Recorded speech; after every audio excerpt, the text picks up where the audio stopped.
ఈరోజు ఓపిక కూర్చున్నందుకు చాలా చాలా వాల్యుబుల్ విషయాలు మీ అందరి ద్వారా తెలుసుకున్నాను. ఏది ఏమైనా అద్భుతమైన రంగం ఏదైనా ఉందంటే ఈ భూమండలంలో అది ఒక వైద్య రంగమే. వైద్యో నారాయణో హరి అంటారు. నిజంగా ఆ వైద్య రంగం నేను ఇంత ఆరోగ్యంగా ఈరోజు ఇంత గొప్పగా ఉన్నానంటే ముఖ్యమైన కారణం ఆ కాలంలో ఏఎన్ఎంలుగా పనిచేసి ఈ రోజుకి వాళ్ళ సేవలు అందించి ఆ కాలంలో పోలియో చుక్కల ద్వారా పోలియో లేకుండా చేసినటువంటి మా ఆంటీ లాంటి మా అత్తమ్మ లాంటి మహోన్నతమైనటువంటి వ్యక్తులకి నా శిరస్సు వచ్చి నమస్కరిస్తున్నా. చాలా గర్వంగా ఫీల్ అవుతున్నానండి మీలాంటి వారి సభలో నేను మాట్లాడుతున్నందుకు.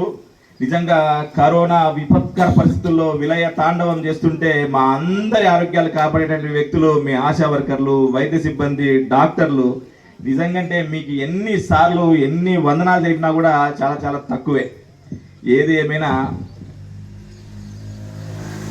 నేను ఎవరనేది చెప్పాను, కానీ ఇక్కడికి ఎందుకు రావడానికి ముఖ్య కారణం ఏంటంటే ఒక కృతజ్ఞతా భావంతో నేను చాలా చాలా జీవితకాలం రుణపడిపోయిన మా ఆంటీకి. నీ జీవితంలో రుణం తీర్చుకుంటున్నా తీసుకోలేను. మెయిన్ కారణం ఏంటంటే ఆంటీ గురించి ఎంత మాట్లాడాలంటే అంత మాట్లాడాలని ఉంది అనమాట.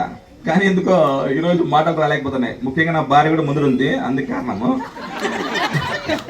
నా టీచర్ అనమాట. నా భార్య ఏం తప్పులు మాట్లాడితే మళ్ళీ ఇంటికి వచ్చి చెప్తుంది మాట, ఈ పదాలు తప్పు మాట్లాడుతున్నావు నువ్వు అని చెప్పి. ఏదేమైనా నాకు కూడా అద్భుతమైనటువంటి జీవితము ఇవ్వడానికి పరోక్షంగా కారణము మా అలివి లాంటి. నాది లవ్ మ్యారేజ్, నా భార్యది నాది.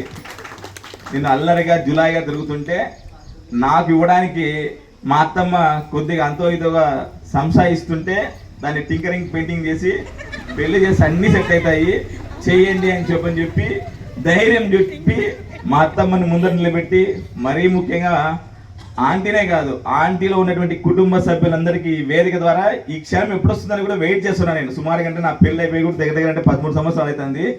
ఆ రోజు నాకు ఇప్పటికీ గుర్తు. వాళ్ళేందో వాళ్ళ ఇంటి ఫంక్షన్ కన్నా కూడా నిజంగా చెప్పాలంటే అలవి లాంటికి నేను దత్తలుణ్ణి, సొంతలు ఇద్దరు దత్తలుణ్ణి నేను ఒకరిని. నిజంగా అంటే మీ పట్ల అంటే వృత్తి పట్ల అంకిత భావం అయితేనేమి, కుటుంబం పట్ల గౌరవం అయితేనేమి, సమాజం పట్ల ప్రేమ అయితేనేమి, అన్నిటికీ మించి ముఖ్యంగా సామాజిక బాధ్యత అయితేనేమి. చెప్తాను, అంబులెన్స్ డ్రైవర్ని గురించి కూడా గొప్పగా మాట్లాడేటువంటి ఉన్నతమైన వ్యక్తిత్వము ఎవరైనా ఉంది అంటే నేను చూసినటువంటి వ్యక్తుల్లో అలివేలమ్మదే. ఎంత గొప్ప అంటే చిన్న ఉద్యోగమా పెద్ద ఉద్యోగం అనేది కాదు, డాక్టర్ గారికి మనం ఎంత గౌరవం ఇస్తామో చివరిగా ఉన్నటువంటి ఆశా వర్కర్ వరకు కూడా మనం అదే గౌరవం ఇవ్వాలనేది ఎవరి దగ్గర నేర్చుకోవాలంటే అది మా అలివేలమ్మ దగ్గరనే నేర్చుకోవాలి.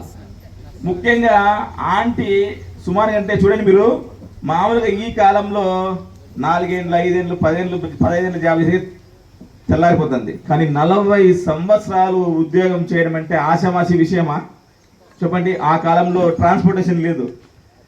బ్యాగులు పెట్టుకొని ఇవి పెన్సిలిన్ సంబంధించినటువంటి ఐస్ క్యూబ్స్ పెట్టుకొని పల్లెలకి తిరిగి అందరికి సర్వీస్ చేస్తూ చివరి ఇంటి వరకు కూడా పోయే చుక్క పడిందా లేదని వెయిట్ చేసేటువంటి వ్యక్తులు ఎవరైనా ఉంటే ఇట్లాంటి ఆశా వర్కర్లే.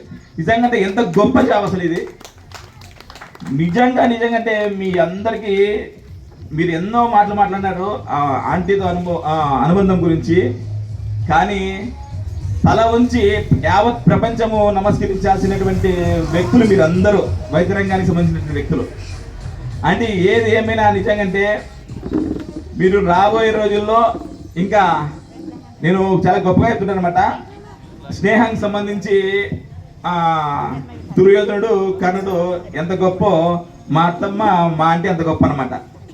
తెలుసు కదా, దుర్యోధనుడు కర్ణుడు అంగరాజ్యాన్ని రాయిచ్చేస్తాడు.